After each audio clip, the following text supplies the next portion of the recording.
Well, ladies and gentlemen, it has been a rough day being a WWE fan, especially if you're a Kairi Sane, Asuka, and Io Sky fan, especially myself included. And I really wanted to deep dive into this conversation, really talk about it, really express how I feel about this whole situation with Kairi Sane being released by the WWE. A very, very stupid move by the WWE. But before we get into that, I'm going to have a video linked down below if you want a quick video to learn about the history of Kairi, Asuka, and Io from Japan to WWE. It's from ringing the bell. It's going to be in the description down below. Also too, remember to hit that like and subscribe button, because if you're here for enjoying wrestling content, I know you'll enjoy what else we got more coming up in the future. But let's really deep dive into this whole Asuka, Kairi, and Io story and overall aftermath and this whole mess that WWE made. We gotta wind it all the way back, because this story with all its lore and its history, we go down June of last year, where this was all built up of Io Sky wanting to have her own stuff to do, being with Rhea Ripley.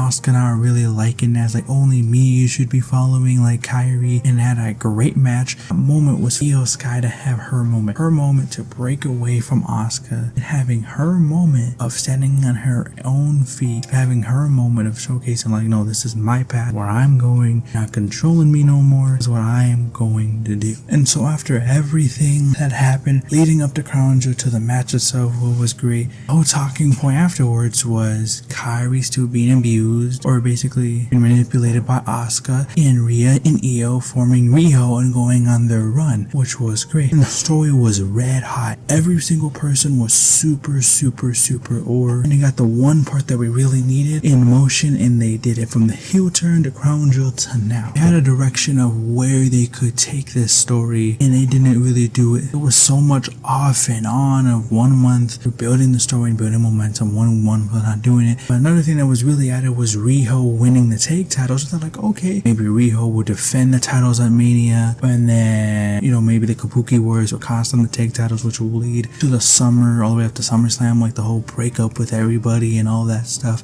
But no, Riho lose the tag titles for Mania. So like, okay, we're gonna run Io and Asuka at Mania, or Io, Asuka, Kairi at Mania. We don't get that either. And by this whole time of all this, where we're going with the story, we're going here, we're going there, going up, down, left, and right. The entire time, the whole story was about Kairi Sane. Kairi Sane, the time she came back from the WWE, to now kept improving. You could say whatever about her promos just because she can't speak English, but she could still cut a decently good promo. But the main thing that really worked with Kairi Sane is, one, her in-ring work is amazing. She's one of the best wrestlers in the entire world. And then also, two, freaking Kairi Sane's character work and her connection with the fans. Kairi Sane for a long time has been an over babyface. If you just look at the audience, how they reacted to her, you look at like the fan reactions or the videos of fans with her, she's just so over. Even the kids love her. That's one of the hardest things, to connect with the kids. She has that genuine heartfelt connection with the fans, with the kids, the people in the audience, to where they cheer for her, to connect with her. And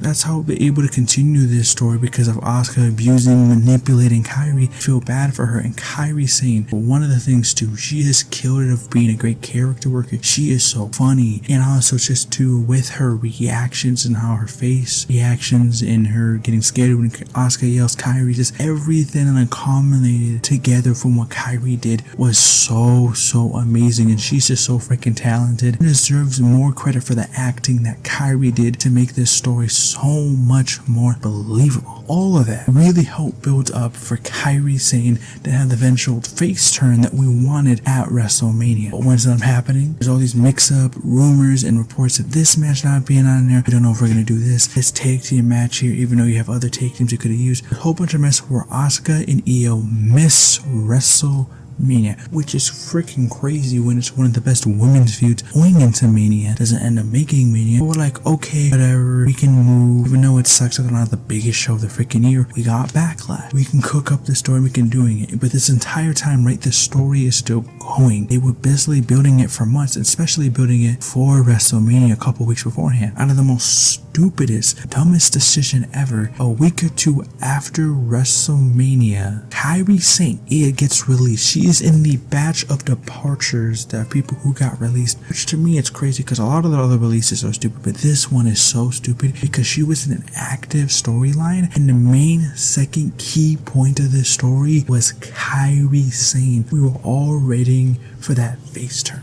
Because if Kairi Sane's face turn was done right and booked right, this could have been the moment for one to have a great feud throughout the summer that could have led to Kairi versus Io, Kairi versus Asuka, the triple threat match that we've been waiting for the longest time of Kairi, Asuka versus Io, which could have been your SummerSlam match. This entire feud could have been the feud of the summer between all three women, and they completely fumbled it. And then also too, this feud of this Kairi Sane babyface turn could have give another great story for Io, could have made Asuka look as a great heel, and then also too, it would have helped make Kairi Sane propel as one of the top babyface, give her that momentum, because we all know Kairi Sane can be a champion. We all know she can be a mid-card or world champion. She has everything, is every single thing that you need to be a champion, and that would have been the great launching point. If she could have had that good booking, that could have been the launching point. We could have made Kairi Sane into a major star. And so if you just look at everything of how from the beginning, and everything is just so stupid on how this has went, and it just still puzzles me and irritates me that they released Kairi Sane, not just because I'm a fan of her, but they had an actual genuinely good storyline. And so now we're right here, we're a couple days from Backlash, from when this video has been recorded, and this is the whole aftermath from the whole story being built up, everything. It's still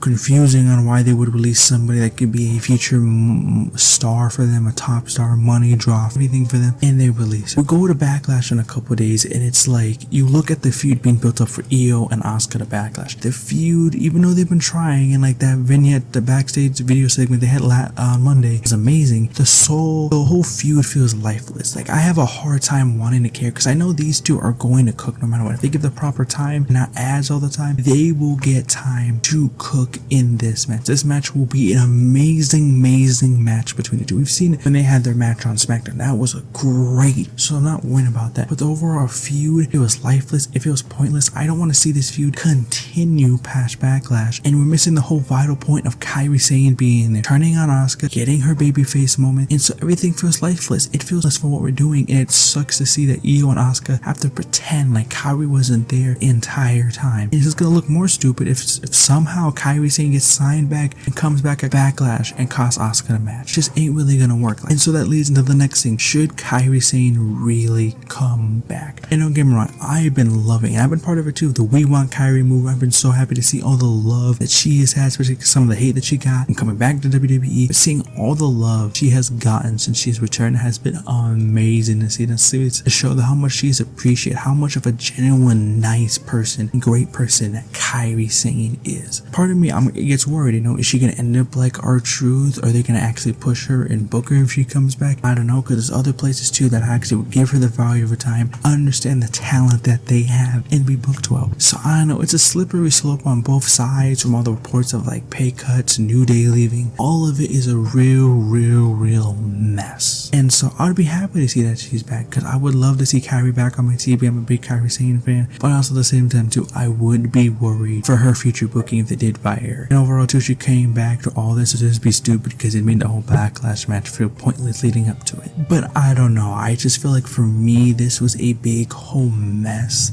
that could have easily been avoided if you just didn't freaking release Kairi Sane. Really want to talk about this, because this is one of the biggest points going into Backlash, and this whole feud and story, really not even just with Kairi Sane being gone, it affects Asuka, Io Sky for their future this year, because this feud was probably gonna be a whole summer long feud to SummerSlam. There's no real juice, there's no real energy or life to this feud anymore, to where like you should just end at Backlash and they go their separate ways. And so it just frustrates me every single time I think about it, that Kairi Sane is released. They ruined a feud that could have been a making moment for all three women, could have been stamped in the history books as something that was amazing just for Io, Asuka, and Kairi. But all I can wish is the best for a better future for Io Sky and Asuka, and whatever next happens with Kairi Sane. If she comes back to WWE, or she goes to AEW, goes back to Stardom, maybe she goes to the Marigold, maybe goes to TNA. I don't know where she would go, but whatever whatever happens next with Kairi Sane, I wish her the best, and I will be following her career because I know she'll probably continue wrestling, and I will be there for Kairi Sane. But let me down in the comments, what have you thought, and what are your thoughts and feelings of this whole mess of the Kairi, Io, and Asuka stuff? Let me know down in the comments. Hit that like and subscribe button, and let's have to wait and see what will happen at Backlash and what is the aftermath